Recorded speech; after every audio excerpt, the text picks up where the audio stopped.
बाबा की प्रेम से बोलिए करौली शंकर महादेव की जय।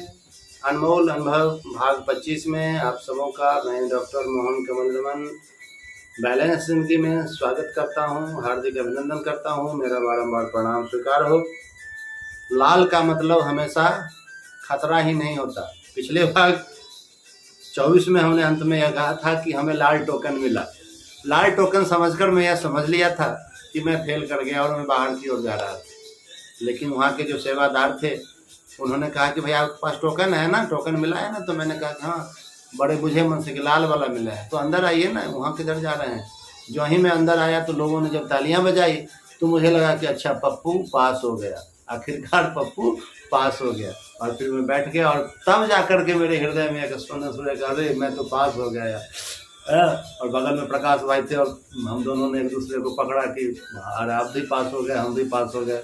वो भी डर रहे थे कि भाई हम पास होंगे कि नहीं होंगे। खैर जो भी हो, उसके बाद अगले दिन हम लोगों को कॉन्फ्रेंस हॉल में बुलाया गया। अब कॉन्फ्रेंस हॉल में क्या होगा इसके लिए कोई भी जानकारी नहीं थी। हमें यह लग रहा था कि भाई ये तो फर्स्ट राउंड का सिलेक्शन हुआ है। अभी जो जैसे परीक्षाएं होती है तो कई तरह की पीटी परीक्षा होती है, फिर रिटेन होता है, फिर प्रैक्टिकल होता है, फिर वाइवा होता है वगैरह वगैरह।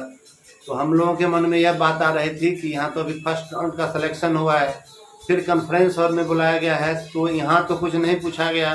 कॉन्फ्रेंस हॉल में ज़रूर गुरुजी कुछ ना कुछ पूछेंगे, पता नहीं क्या पूछेंगे। हम लोग कॉन्फ्रेंस हॉल में कल होकर के गए रात को। जो ही रात को वहाँ गए तो वहाँ का जो माहौल था, वहाँ का जो वातावरण था, वहाँ की जो दिव्यता थी, यह देख कर ही हम लोगों को परम आनंद की अनुभूति होने लगी। वो बड़ा सा हॉल था, वो अच्छे अच्छे गद्दे लगे हुए, सबके आगे एक टूल लगा हुआ, दो दो बोतल पानी रखा हुआ, फुल एसी, बड़ा सा स्क्रीन लगा हुआ, गुरुजी का आसन लगा हुआ, कुछ लोग बैठे हुए, कुछ लोग आ रहे हैं। उधर भोजन पूरा टेबल पर परोसा हुआ। ऐसे लगा कि भाई यहाँ पर हम लोग कहाँ थे और कहाँ आ गए। फिर हम लोग गुरुजी का इंतजार करने लगे कि अब गुरुजी आएंगे, तब गुरुजी आएंगे। इसी बीच में गुरुजी का आदेश आया कि चिकित्सा का कार्य जो चल रहा था उसमें कुछ समय लग रहा था, तो गुरुजी का आदेश आया कि सब लोग पहले भोजन कर लें, फिर आराम से बातें होती रहेगी। फिर हम सब लोगों ने वहाँ भोजन किया। कई सारे लोगों ने यह प्रश्न कर दिया, यहाँ पर हम बता देना जरूरी समझते हैं, पहले भी किया था और बाद में भी किया कि गुरु दीक्षा तंत्र की दीक्षा के लिए रजिस्ट्रेशन फीस क्या था।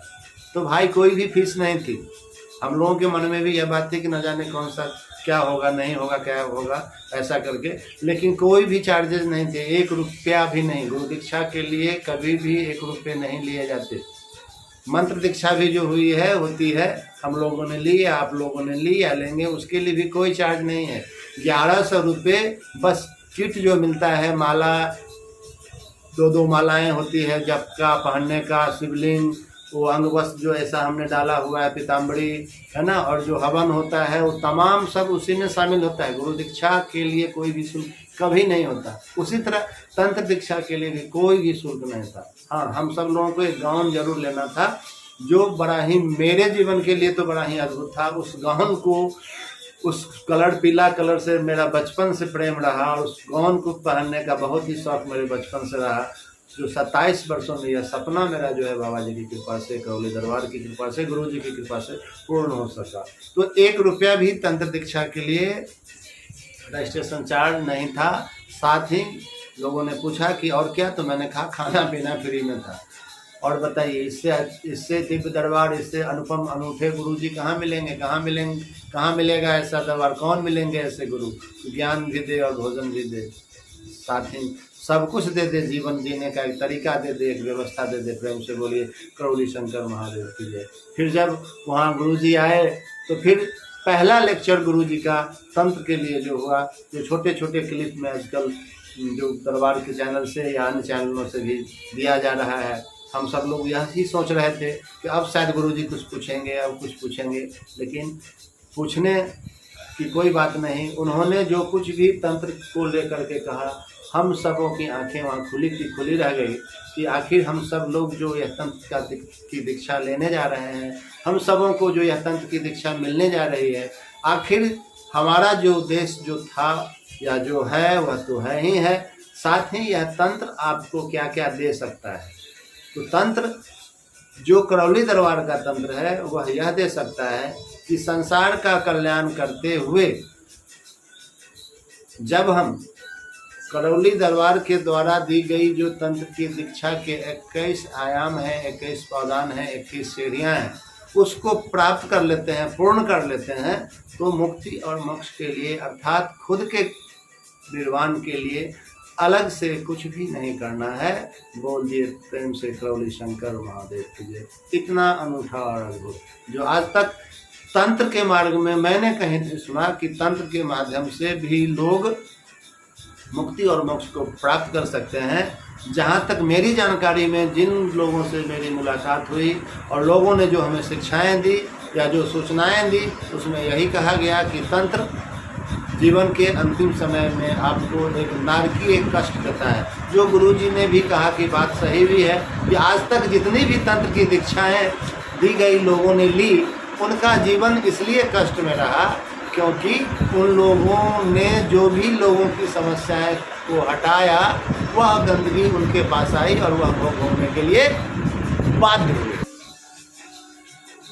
तो ऐसी व्यवस्था तंत्र की एक नई व्यवस्था अपने करौली सरकार करौली दरबार से शुरू हुई है।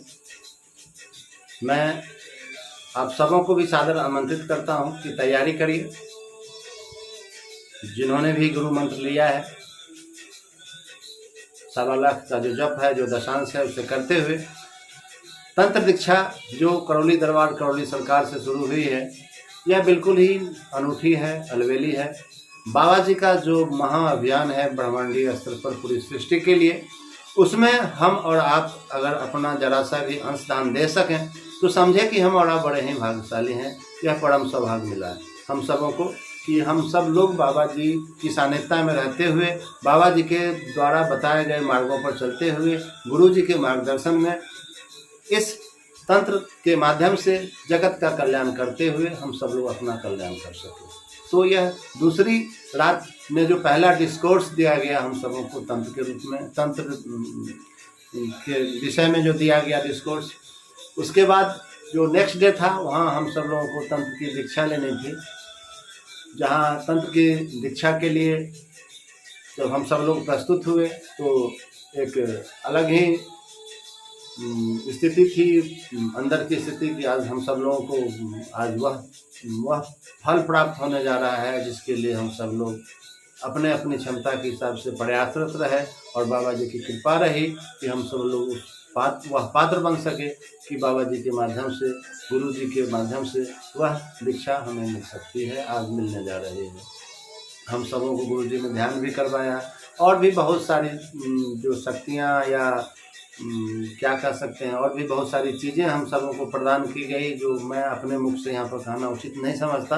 वो तमाम बातें जो वीडियो में गुरु जी के द्वारा दी हुई है, दीक्षा कार्यक्रम से संबंधित जो वीडियो है, आप सब लोग उसमें यह बात देख सकते हैं।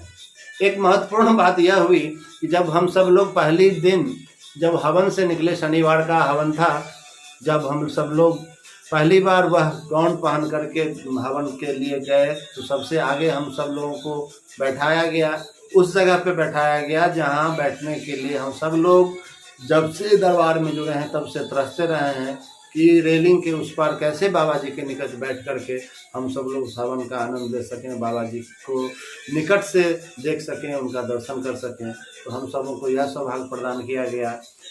आरती में हम सबों को सम्मिलित होने को कहा गया और वहाँ भी हम सबों को वह सौभाग्य प्रदान किया गया। जब हम सब लोग हवन से बाहर निकले तो तमाम लोगों की एक जैसी वह 36 लोगों की वेशभूषा देखकर हम सब लोग जितना उस वस्त्र को, पीताम्बरी वस्त्र को पहनकर जितने आनंदित थे, सत्य अगर मैं कहूँ तो हम सबों से ज़्यादा आनंदित वहाँ के अन्य भक्तगण थे, जिन लोगों के मन में, जिन लोगों के हृदय में हम सबों को देखकर एक अलग से प्रेम उमड़ पड़ा, एक अलग से आनंद उमड़ पड़ा और उन सब लोगों ने बहुत बहुत शुभकामनाएं दी, बहुत बहुत बधाइयाँ दी। वहाँ उपस्थित लोगों ने ही नहीं, फ़ोन कॉल के माध्यम से, व्हाट्सएप मैसेज के माध्यम से फेसबुक से, चैनल के माध्यम से जिनका जहाँ जो भी कनेक्शन था उन तमाम लोगों को अपने अपने जानने वाले जो दरबार के भक्त हैं उनके द्वारा तंत्र के लिए जो दीक्षा मिली उसके लिए बहुत बहुत शुभकामनाएं दी गई और सब लोगों के मन में यह जिज्ञासा जन्म लिया कि हम भी इस मार्ग में आगे बढ़ सकें। इसमें कोई संदेह नहीं है कि आने वाला जो समय है ज़्यादा दूर कहाँ, अगस्त के बाद सितंबर में ही तो फिर से दीक्षा होने वाली है, तंत्र की दीक्षा। मैं समझूं कि अगर 400-500 लोग आवेदक हो जाएं तो कोई 500 लोग आवेदक हो जाएं तंत्र दीक्षा के लिए तो कोई बड़ी बात नहीं है, शायद उससे भी ज़्यादा, क्योंकि 170 लोगों में से 4 को अगर छोड़ दिया जाए तो इधर 36 का या 37 का जो सिलेक्शन हुआ तो बाकी जो 125 के आसपास जो लोग हैं उनमें से तो गुरुजी के कथनानुसार 100 लोग तो ऐसे हैं जिसे गुरुजी अगर थोड़े से चाह लेते, गुरुजी के शब्दों में कि थोड़ा सा माया मोह में पड़ जाए तो 100 लोग सेलेक्ट हो जाए, लेकिन बाबा और माँ पात्रता के का जो पैमाना उनका जो 100% का था तो 100% में ही उन्होंने सेलेक्ट किया है, 99.9% वाले को भी नहीं। तो 100 लोग तो ऐसे ही प्रिफर्ड हैं। जो इस बार उनका किसी कारण बस चुनाव नहीं हो सका, चयन नहीं हो सका, तो 100 लोग तो यही हैं और अगला 2 महीना है तो न जाने, हम तो समझते हैं कम से कम 500 लोगों के आसपास और लोग अगले सितंबर महीने में तंत्र दीक्षा के लिए आएंगे। तो सब लोग बाबा जी का गुणगान करते चलें, दरबार का गुणगान करते चलें, दरबार के प्रति श्रद्धा भक्ति विश्वास बनाए रखें। यह दरबार वह सब कुछ दे सकता है जो हम सबों ने सोचा भी नहीं है।